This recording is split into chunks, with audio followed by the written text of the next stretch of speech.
મેઘરાજાએ ગુજરાતને ગમરોડ્યું છે।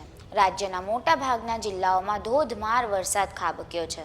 ગુજરાતમાં સિઝનનો કુલ 100% પાર વરસાદ વરસ્યો છે। ભારે વરસાદને કારણે લોકોનું જનજીવન પણ અસ્તવ્યસ્ત થયું છે। ત્યારે ગુજરાત કોંગ્રેસના પ્રદેશ અધ્યક્ષ શક્તિસિંહ ગોહિલે રાહત અને બચાવ કાર્યને લઈને વડાપ્રધાન નરેન્દ્ર મોદીને પત્ર લખ્યો છે। તેમણે લખ્યું છે કે સતત અતિવૃષ્ટિથી ગુજરાતના લોકો ખૂબ જ પરેશાન છે। એનડીઆરએફની ટીમ વધારે તહેનાત કરવી જરૂરી છે। વડોદરા, અમદાવાદ, રાજકોટ, મોરબી કે કચ્છ સહિત ગુજરાતના બહુ જ મોટા વિસ્તારમાં અનેક શહેરો અને ગામોમાં ખૂબ જ ખરાબ સ્થિતિ છે। લોકોને રાહત પહોંચાડવામાં આવી નથી તેવી સતત ફરિયાદ ઉઠી રહી છે। ગટરના પાણી શહેરોમાં અનેક જગ્યાએ ઉભરાયા છે, જે રોગચાળો પેદા કરશે।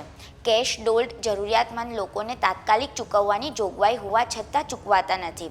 ખેડૂતોને કલ્પી ન શકાય તેવું નુકસાન થયેલું છે। કચ્છમાં ગઈકાલે પાણીમાં તણાઈ ગયેલ જીપમાં જે ભૂપેન્દ્રભાઈ રાઠોડ બેઠા હતા તેમની હજુ સુધી બચાવ કામગીરી કરતી તંત્રની ટીમ ભાળ મેળવી શકી નથી। આવા બીજા અનેક કિસ્સા છે। પશુપાલકોના પશુઓ માટે ઘાસ તાત્કાલિક ઉપલબ્ધ કરાવવાની જરૂર છે।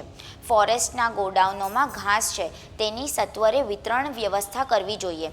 ગામડાઓમાં જ્યાં વીજ પુરવઠો ખોરવાયો છે ત્યાં વીજ પુરવઠો પુનઃ સ્થાપિત થવો જોઈએ। કચ્છના અબડાસા, નખત્રાણા અને લખપતમાં પણ હાલત ખરાબ છે।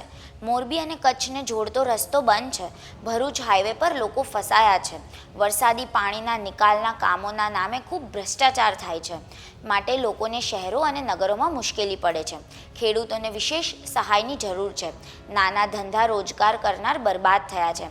આશા રાખું છું કે આપ એક ગુજરાતી હોવાના નાતે ઉદાર રીતે બચાવ, રાહત અને પુનઃવસન માટે મદદ કરશો।